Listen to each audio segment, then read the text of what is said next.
La la la, la la la, sing-a, sing-a, play-a, play-a, la la la, la la la, sing-a, play-a, la la. La la la, la la la, sing-a, sing-a, play-a, play-a, la la la, la la la, sing-a, play-a, la la. ミルク色の夜明け見えてくるまっすぐな道忘れないよこの道をパトラッシュと歩いた空に続く道を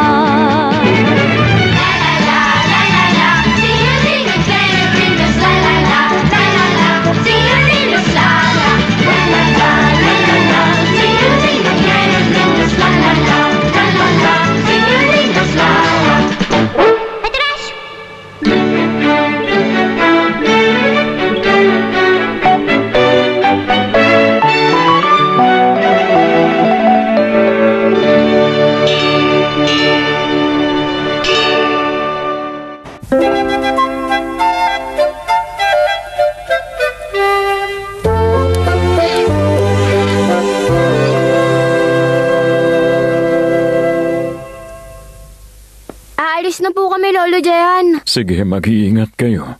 Encoded by Shigeno. Bakit? Anong problema? Kasi po, Lolo, baka gabihin po ako ng uwi mamaya eh. Nelo, hindi mo naman kailangan magpaalam. Ayos lang, basta't mag-iingat ka. Sige po. Nelo, Po. may nakalimutan ka. Ayun, nakalimutan mo ang mahalagang gamit mo sa pagguhit. Po.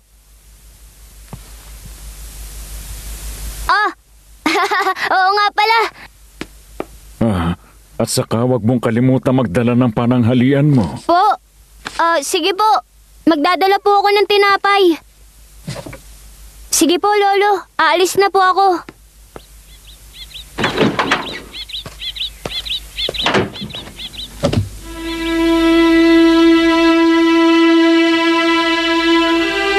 Pasensya ka na, Lolo Jayan, kung kailangan ko magsinungaling.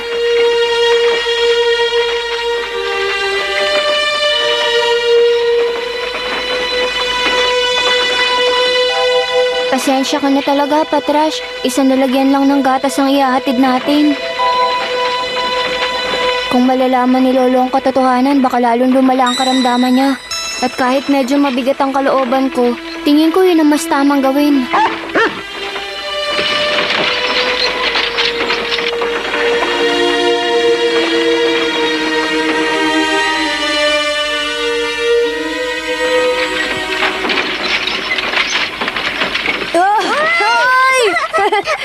George, Paul, magandang umaga. Salamat sa inyo, ah. Walang anuman.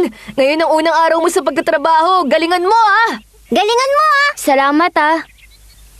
Uy, Nelo, bakit ganun? Akala ko kaunti lang ang ihahatid mo. Isa lang naman yan. Kung ganun, bakit? Dala-dala mo ang mga kagamitan mo sa pagguhit. May trabaho ka, di ba? Kuya, anong problema? Alam ko na. Nelo, hindi pa alam ng lolo mo? Tama nga. Kung ganun, hindi niya pa rin alam na may trabaho ka na. Hindi ko kasi kayang sabihin sa kanya. Ganun ba? Nelo, nagsisinungaling ka ba sa lolo mo, ha? Ha? Oo, parang ganun na nga. Pero, kuya, tama ba ang magsinungaling? Siyempre mali yun. Huwag mong gagawin yun, ah. Pero wala siyang magagawa. Mag-aalala kasi ang lolo niya. Baka lumala ang sakit ng lolo niya. Kaya nagsisinungaling muna siya at hindi sinasabi ang totoo. Kawawa ang lolo niya kung lalala ang sakit niya. Naiintindihan mo na, kaya wala siyang magagawa. Naintindihan ko na siya. Sige, tara na, Paul. Patrash, halika na, umalis na tayo. Nelo, huwag kang mag-alala. Gawin mo lang ang lahat mamaya sa pagtatrabaho.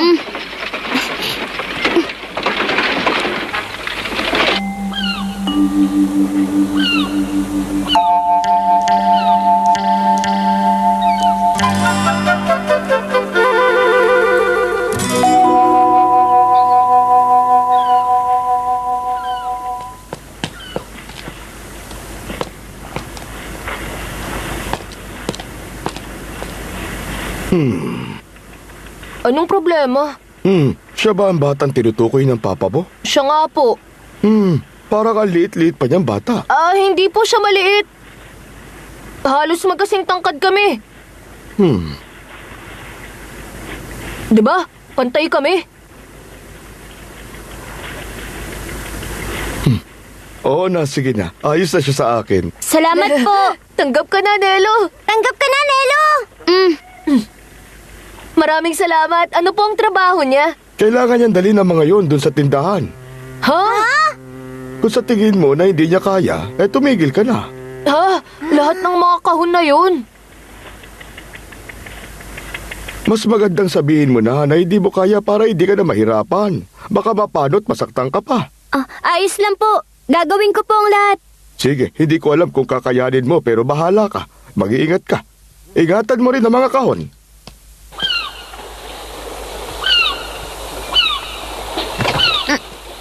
Ayan. Ito pa. Sige, akin na. Kaya ko na. Ayan. Sandali, kuya! Huwag ka munang magulo. Tumabi ka dyan. Delikado.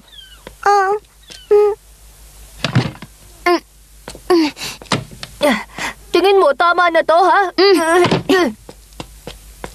Hindi, wag na, Patrash. Tumabi ka na dyan. Alam kong pagod ka na sa paghahatid ng gatas, kaya magpahinga ka muna. Ako nang gagawa nito. Maliwanag ba, ha? Anong problema? Ayaw tumabi ni Patrash. Gusto niya siya ang humila. Gusto kasi ni Patrash na tulungan kayo. Ako rin gusto kong tulungan kayo pero ayaw niya at pinapaalis niyo lang ako kaya hayaan niyo siya.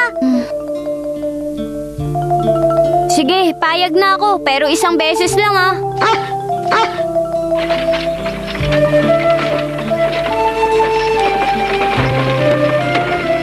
Hila, sige! Patrash, kaya mo yan! Kaya mo yan! Ang trabaho sa daungan ay mas mahirap pala kesa sa inaasahan niya. Pero iniisip ni Nelo na mas mabuti na ito kesa mag-alala ang lolo niya. Kaya tinitiis at kinakaya ni Nelo ang hirap ng trabaho.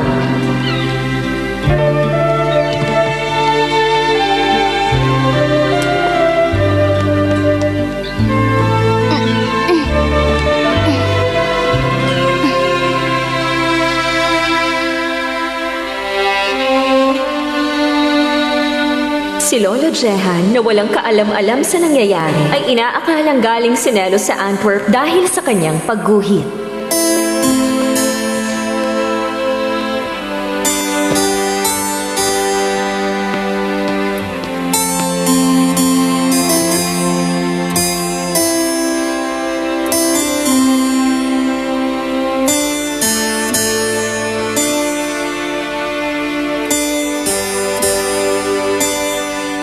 Sana maganda ang nagawa niya.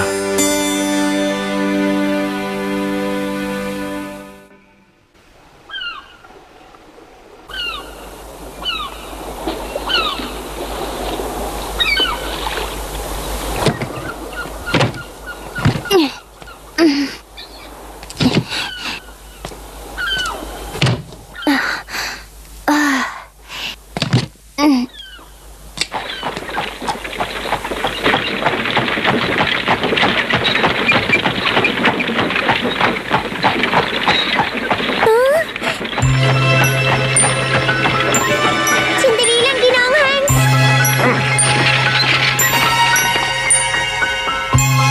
Sandali, binibining alays! Mahuhuli ka na sa paaralan ninyo!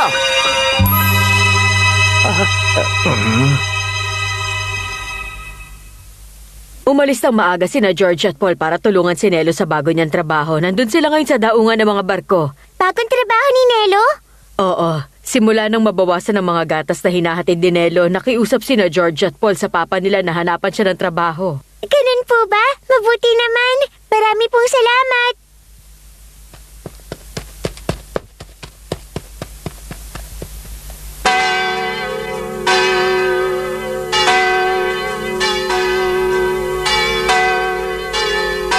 Tanghali na.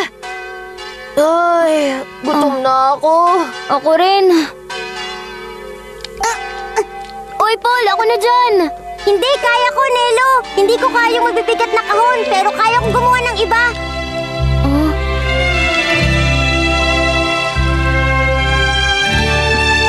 Uminom ka, Patrash?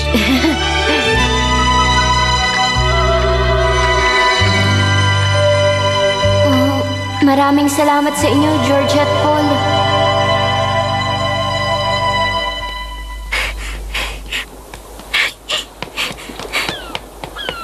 Nelo!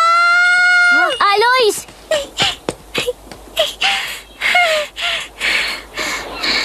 Alois! Ha? Kuya, ang bandera! Ha? Oo nga.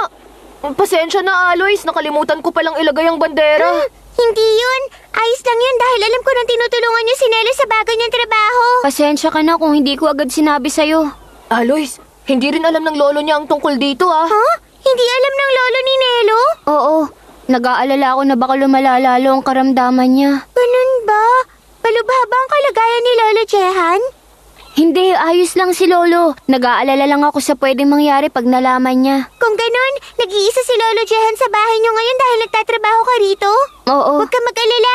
Akong bahala sa kanya. Pupuntahan ko siya taalagaan. Ha? Ako munang mag-aalaga habang nandito ka pa at nagtatrabaho. Pero, mapapagalitan ka ng papa mo kapag ginawa mo yun. Ayos lang yun. Galingan niyo sa pagtatrabaho, ah. Salamat, Alois. Huwag kang mag-alala, Alois. Kami na ang bahala kay Nelo. Kami nang bahala. Basta ikaw naman ang bahala kay Lolo Jehan, ah. Ikaw na ang bahala. Oo, ako ang bahala. Alis na ako. Salamat, Alois!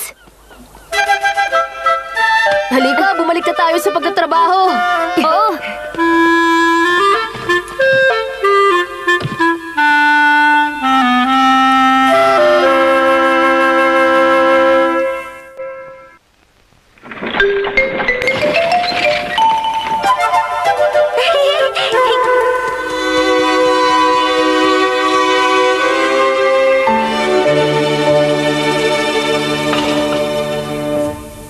Nandito na ako.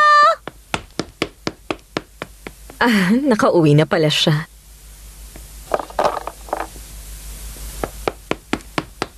Bakit? Ano ba yon, Alois, ha? Aalis ka ba ulit? Guguhit ako para sa takdang aralin, Mama. Aalis na po ako, ha? Alois, kakatapos ko lang gumawa ng biskwit na paborito mo. Kumain ka na muna. Sige po. Oh, Mama, pwede ko bang dalhin at kainin ang mga yun sa labas? Sa labas? O siya, sige. Gusto mong makita ni Nelo ang iguguhit mo, tama? Hindi po. Nagtatrabaho po ngayon si Nelo sa daungan. Kaya nag-iisa si Lolo Jehan sa bahay nila at sasamahan ko muna siya. Ganun ba? Kaya pala. Ah, sige, sandali lang. Hintayin mo ko, ha?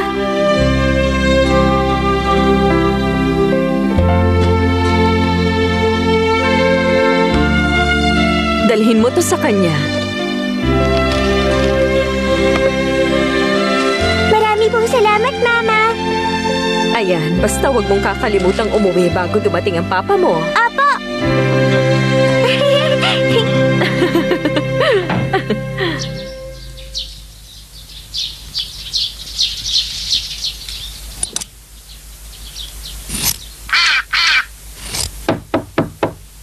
Sino nandyan? Si Alice po, Lolo. Pwede ba akong pumasok? Ikaw pala, Alois. Pumasok ka. Magandang hapon po, Lolo. Huwag ka makulit, Itim. Baka mamaya madapa ako dahil sa'yo. Palagi na kasing umuwi ng gabi si Nelo kaya nakakaramdam na ng lungkot si Itim. Ganun ba? Sa tingin ko rin po malungkot kayo dahil mag-isa kayo. Kaya pumunta po ako para samahan kayo. Heto po. Ay, salamat. Ano ito? Aba, mukhang masarap ito, ah. Hindi ko alam na masarap palang gumawa ng biskwit ang mama mo. Eto, kumuha ka na rin. Sige po. Teka, bakit may dala-dala kang gamit na pangguhit? Ah, ito? May takdang aralin po kami. Pero hindi pa naman kailangan gawin agad. Lolo Jehan, ano po ang ginagawa mo rito habang wala pa si Nelo? Sa umaga, wala akong ginawa kundi mahiga. Pagkatapos maghahanda na ako ng hapunan namin bago pa bumalik si Nelo. Ganon? Sige po, ako na muna ngayon na maghahanda ng hapunan niyo. Ha?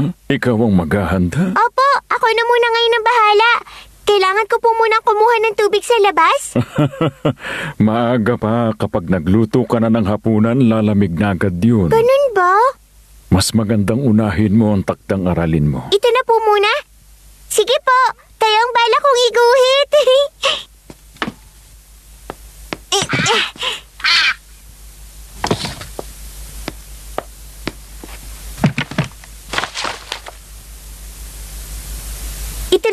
ang ginagawa niyo, Lolo.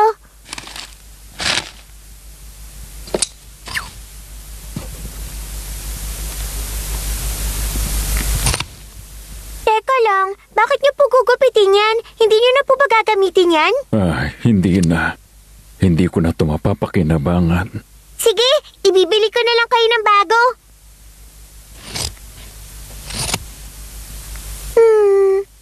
Ang hirap nung iguhit, Lolo Jehan. Ganun ba? Ang hirap dahil napakarami niyong balbas at kulubot sa muka. Hindi ko napapansin dati. Napansin ko na ngayon dahil iguguhit ko ang bawat linya sa inyong muka. Dahil matanda na ako, nagiging kulubot talaga ang balat ng matatanda. Ganun ka rin pagtanda mo. Ganun po ba? Nakakatawa. Sandali lang. Ilang taon na po ba kayo ngayon, Lolo? Hindi ko na matandaan. Masyado na akong matanda para maalala ang edad ko. Natatandaan niyo ba kung kailan ako pinanganak? Oo, natatandaan ko. Pinanganak ka noong araw ding mismong naulila si Nelo ng kanyang ina. Tanda ko noong araw na ipanganak ka, itinaas ang bandera sa tuktok ng gilingan at bumati ang lahat ng taong bayan sana. Kung ganun pala, dumating si Nelo sa nayo na ito nung taon din mismo na pinanganak po ako. Tama, ganun na nga. Alois, Po? maging mabait na kaibigan ka kay Nelo habang buhay, ha?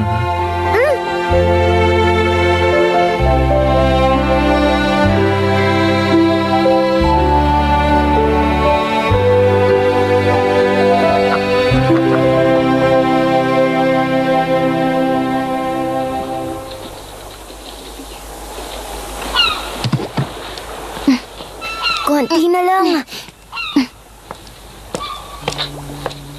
Sige na, pwede na kayong tumigil para sa araw na ito. Maraming salamat sa inyong dalawa. Opo!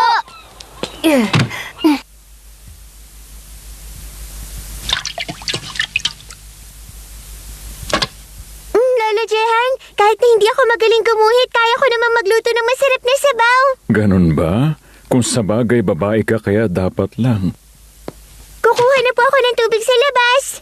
Hindi mo na kailangan gawin yon. Mahihirapan kang buhatin yun. Ayos lang po sa akin. Kailangan ko pong gawin to dahil nagtatrabaho ng maigi si Nelo sa daungan. Nangako ako sa kanya nga alagaan kita. Sa daungan? Alois, totoo ba ang narinig ko na nagtatrabaho siya sa daungan? Alois! Pasensya na, Alois. Hindi ko sinasadyang sigawan ka. Pero pakiusap sagutin mo ang tanong ko kung totoong nagtatrabaho siya ron. Pwede ba kayo mangako sa akin na hindi niyo papagalitan si Nelo? Oo, nangangako ako. Hindi po niya sinabi sa inyong tungkol doon dahil ayaw niya mag-alala kayo. Totoo po yun.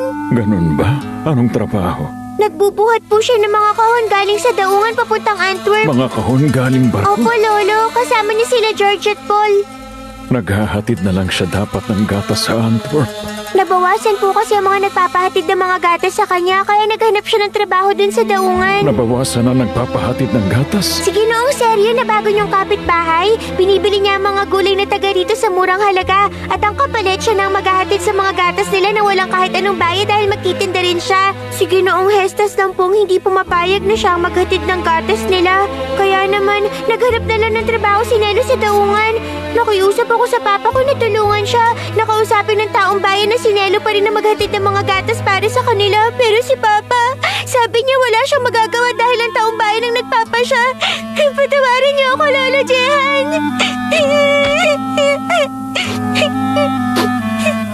Naiintindihan kita, Alois. Salamat. Sige na, tahan na. Huwag ka nang umiyak. Tahan na, ha? Lola Jehan, huwag niyo sabihin kay Nelo na ako nagsabi, ha? Oo, hindi ko sasabihin, Alois. Sige na, umuwi ka na. Sigurado nag-aalala na ang mama mo.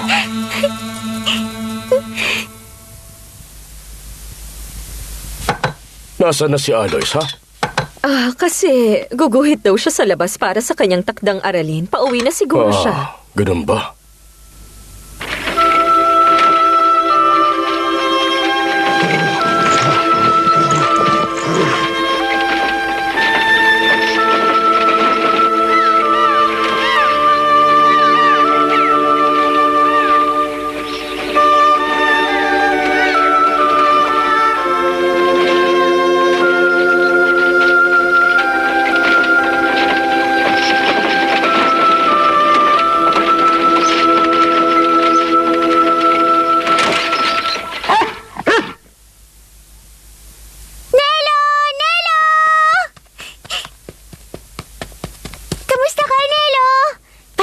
maraming salamat ha.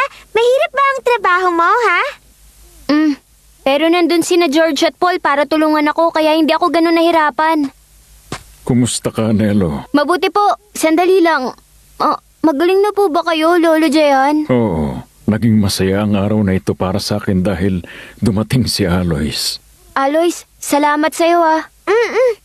Paano, Lolo? Bukas na lang po ulit. Tandaan niyo po, huwag niyo sasabihin sa kanya, ha? Oo, hindi ko sasabihin. Sige po, magandang gabi sa inyo. Magandang gabi, Alois! Nelo, maraming salamat sa lahat. Opo.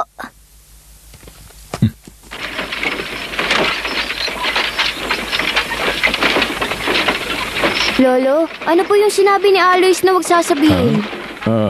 Sikreto lang namin dalawa yun ni Alois. Po! Nandito na ako! Papa, nandito na ako! Anak, sabi ni Mama may ginuhit ka raw. Pwedeng patingin si Papa? Ayoko po, hindi pa po kasi ako tapos.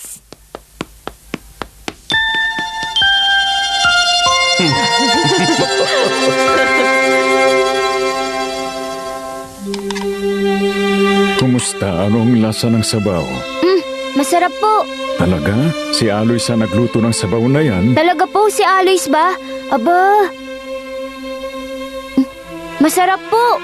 Kanina pala sinubukan ni Alois na gumuhit ang larawan ko. Ha? Nang larawan niyo po? Oo, nahirapan daw siyang iguhit ang mukha ko. Ngayon niya lang napansin na marami daw palang kulubot ang mukha ko. Talaga po?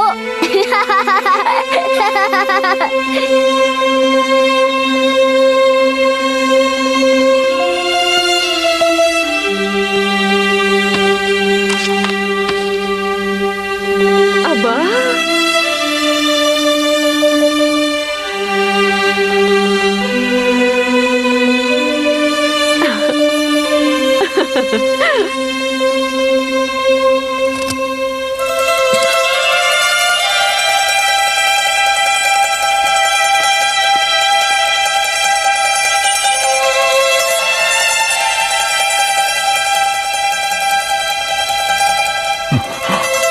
Puno ng paltos ang kamay ni Nelo dahil sa naging trabaho niya ngayong araw.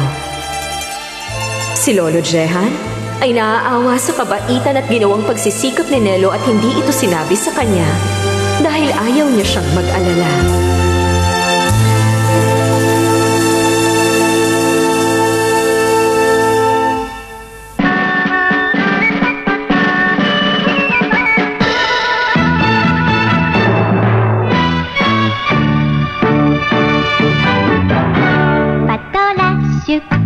Bakuna, 友達、bakuna